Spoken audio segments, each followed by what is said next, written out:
Desde niño me gustaban los trailers. Sus imponentes figuras y el ruido de sus potentes motores llamaban tanto mi atención que soñaba con ser chofer de uno algún día. Pasaron meses, luego años, hasta que cumplí los 18 y nunca había dejado mi obsesión de convertirme en el amo y señor de un monstruo de 18 llantas. Por eso primero aprendí a conducir automóviles. A esa edad trabajaba de mesero en una fonda que estaba ubicada a un lado de una carretera. Precisamente los traileros y camioneros eran los que se detenían para comer algo o tomarse un café para descansar. Fue donde conocí a muchos choferes de todo tipo de vehículos, pero más a uno de nombre Damián, que manejaba un hermoso tráiler rojo y nos hicimos amigos. Yo le invitaba a la comida y él me enseñaba cómo conducir uno de esos camiones. En un principio solo era teoría, pero tiempo después me empezó a enseñar en cómo hacerlo, prestándome su camión por pequeños trechos, hasta que por fin vi realizado mi sueño y aprendí a conducir lo que tanto anhelaba. Todo gracias a mi amigo Damián, quien luego me recomendó en la compañía donde trabaja y así me inicié como chofer.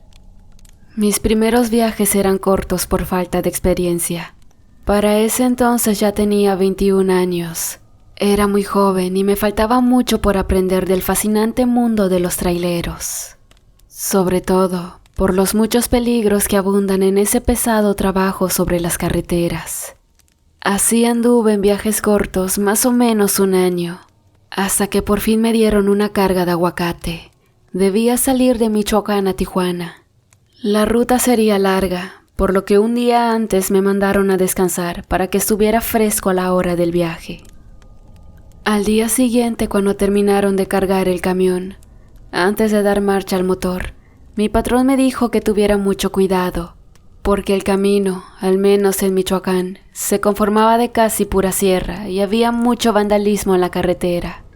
Los detenían en medio de la nada para robarles la mercancía, más por la carga que llevarás, debido a que el aguacate es algo muy preciado en estos tiempos. Lo que me dijo me puso algo nervioso, pero disimulé bien para que no lo notara. Le dije que no se preocupara, que llegaría bien a mi destino. Dicho esto, me subí a la cabina, encendí el motor y me puse en marcha. Ya en la carretera, prendí la radio buscando una estación donde pusieran música relajante y así conduje durante mucho tiempo. Al cabo de 6 horas el sol se ocultó y empezó a salir la luna. Era tiempo de invierno cuando oscurece temprano y me tomó la noche en plena sierra. 2 horas después ya no se veía nada, solo los tupidos árboles a los lados al aluzarlos con mis faros en aquella solitaria carretera. Un poco nervioso por aquello que me dijo el patrón, seguía conduciendo y escuchando música. Pronto saldría del límite de Michoacán y eso me aliviaba un poco. Allí era donde estaba el peligro por los asaltantes. Saliendo de ese lugar, lo demás sería pan comido. Iba pensando todo eso, cuando de repente vi que entre la oscuridad algo se me atravesó y sentí como un golpe. Pensé que había sido algún animal. Orillé el camión y me detuve. Tomé una linterna y con mucho cuidado me acerqué a donde había sido el percance. Casi se me sale el corazón cuando alucé a una mujer tirada a un lado de la carretera. Era lo que se me había atravesado. Asustado al mirarla muy golpeada, le tomé el pulso para ver si aún estaba con vida. El alma me regresó al cuerpo cuando noté que respiraba. La levanté para subirla al tráiler y llevarla con algún doctor al pueblo que estuviera más cercano, con la esperanza de que no se me muriera en el camino y fuera a parar a la cárcel. Retomé mi travesía mirando de vez en cuando a la mujer que se veía muy joven, a pesar de que la sangre le cubría gran parte del rostro. Miré que sus ropas estaban rotas y supuse que era por el golpe de mi camión. Sin embargo, era extraño que una chica anduviera sola en esos lugares lejos de los pueblos. Pero aún me resultaba más extraño que aunque estaba llena de sangre, no se le veía ninguna herida a simple vista. Pensando que la tenía en la cabeza por entre su pelo, no le di mucha importancia. Luego pensé tal vez había escapado de su casa y seguí conduciendo. En eso, 2 camionetas se me emparejaron, haciéndome señas que me detuviera mientras me apuntaban con armas largas. Al ver que no obedecía, atravesaron sus vehículos y dispararon al viento para amedrentarme. Creyendo que era por la muchacha que traía conmigo, me detuve y les dije que no había sido mi culpa porque ella se me había atravesado. Pero no me hicieron caso, y 2 de ellos me recibieron a golpes arrodillándome en el piso. Quien parecía ser el jefe me dijo: ¿qué prefieres, tu vida o el camión? Pero antes de responderle, un aullido muy cerca de nosotros nos heló la sangre. Al menos a mí sí me aterrorizó, porque ellos estaban bien armados y yo no. Entonces, una imponente figura apareció por encima de mi tráiler. Todos levantamos la mirada y la vimos. Era una enorme bestia, mitad humano y mitad animal, de grandes garras y fauces, quien emitía esos espeluznantes aullidos. Pero lo más escalofriante para mí fue que reconocí las ropas rotas que traía aquel ser. Eran las mismas que la había visto a la muchacha que atropellé media hora antes, porque incluso estaban manchadas de sangre. Pero su rostro no era el mismo, porque ahora tenía enormes fauces y colmillos. Sus pies y manos eran filosas garras. Los asaltantes dispararon al tiempo que aquel humanoide saltaba sobre ellos. Pero a pesar de la corta distancia, sus armas no le hicieron nada y cayó encima de esos hombres. La verdad, no sé qué pasó con ellos, porque yo aproveché el momento de la confusión y subí al camión. Aún estaba encendido y arranqué arrollando sus camionetas. Eso evitaría que fueran tras de mí. Todavía alcancé a escuchar gruñidos, gritos y disparos al alejarme. Cuando había avanzado un buen tramo, me di cuenta que la muchacha no estaba dentro de la cabina. Fue cuando pensé que era la misma que miré convertida en esa bestia.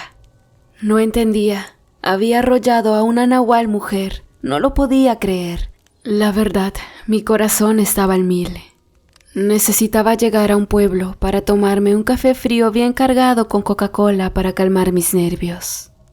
Por fortuna, pronto llegué a un pueblito en el que las orillas pegado a la carretera estaba un paradero tipo restaurante para los choferes y respiré aliviado por eso.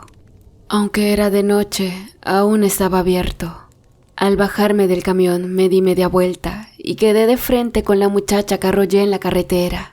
Quedé frío sin poder moverme, recordando en lo que se había convertido, pensando que iba por mí por haberla atropellado, pero solo me miraba fijamente. Pude notar que sus rasgadas ropas estaban más llenas de sangre que antes, pero no tenía ninguna herida. Incluso, ni de las balas que le habían disparado momentos antes. ¿Qué carajos o quién era esa chica? Me hice esa pregunta mentalmente, sudando por el terror. Otra de mis interrogantes era, ¿cómo había llegado en el mismo momento que yo? En eso, su boca se abrió para decirme que no tuviera miedo, que no iba a hacerme daño. Ella había tenido la culpa de que la golpeara con el camión al haberse atravesado. Tembloroso le contesté que necesitaba tomar un café para bajarme el susto. A eso iba la fonda. Si gustas vamos, ahí podemos conversar. La verdad tenía miedo estar a solas con ella y adentro del local estaría más tranquilo. Ella aceptó, pero me dijo que con la ropa desgarrada y llena de sangre no podía entrar a ese lugar. Entonces le presté mi saco, le llegaba hasta las rodillas, le cubría toda su vestimenta y no se le miraban las manchas de sangre. Entramos y nos fuimos a sentar a un rincón donde nadie nos escuchara. Pedimos un café cada quien. Luego que se fue la mesera, me dijo que sabía lo que estaba pensando. Ella había llegado a la par que yo, porque al estar luchando con los que me tenían amagado para robarme, no los quería matar, y solo los golpeó dejándolos heridos e inconscientes para que yo tuviera tiempo de escapar. Eso la había llevado escasos minutos, ya que es increíblemente muy rápida. Después me alcanzó, se subió al remolque por atrás y todo el tiempo viajó conmigo. Me dijo que de alguna manera quería agradecerme por ser una buena persona. También me contó que no sabía lo que era, ni de dónde venía o por qué se convertía en esa bestia. Pero aparecía cuando se sentía en peligro y lo hacía con mucha sed de sangre. Fue por eso por lo que me arrollaste en medio de la nada, debido a que pierdo la razón al transformarme en ese ser. La escuchaba atónito, sin poder dar crédito a lo que decía. Si no fuera porque lo miré con mis propios ojos, diría que estaba perdiendo la cordura. No obstante, estaba bien cuerdo porque allí estaba. Tenía una nahual frente a mis ojos y me había salvado la vida. Apuré mi café y de un sorbo me lo terminé, diciendo que tenía que irme. Ella hizo lo mismo, entonces me dijo lo que temía escuchar, que si la llevaba conmigo y la dejara en cualquier lugar. Ella estaba acostumbrada a pasar las noches en la sierra como los lobos. No me pude negar, y con un poco de temor le dije que sí, pensando en que si de haber querido hacerme daño ya lo hubiese hecho desde antes.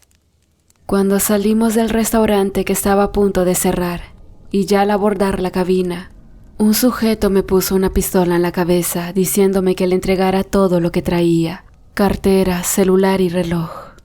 A la muchacha también otro la amenazó con otra pistola, llevándosela hacia unos matorrales para abusar de ella, mientras que el otro me tenía amagado con el arma, esperando su turno para hacer lo mismo, sin saber que sería la última fechoría que tratarían de hacer en su vida, porque de repente se empezaron a escuchar gritos escalofriantes, gruñidos y después un pavoroso aullido.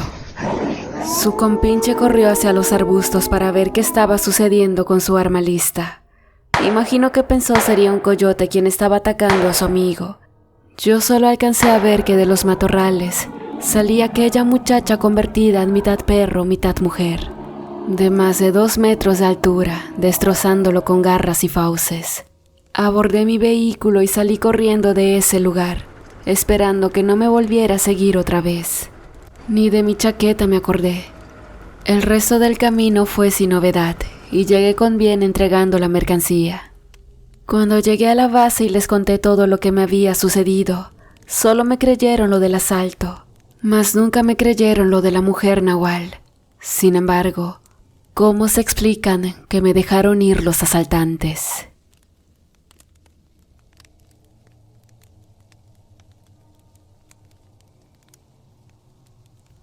Hola, ¿qué tal querida comunidad 3AM amantes del terror? En esta ocasión de saludos le quiero mandar uno especial a Reyes Casares González y Alexander E. Lozano. Muchas gracias por escucharnos.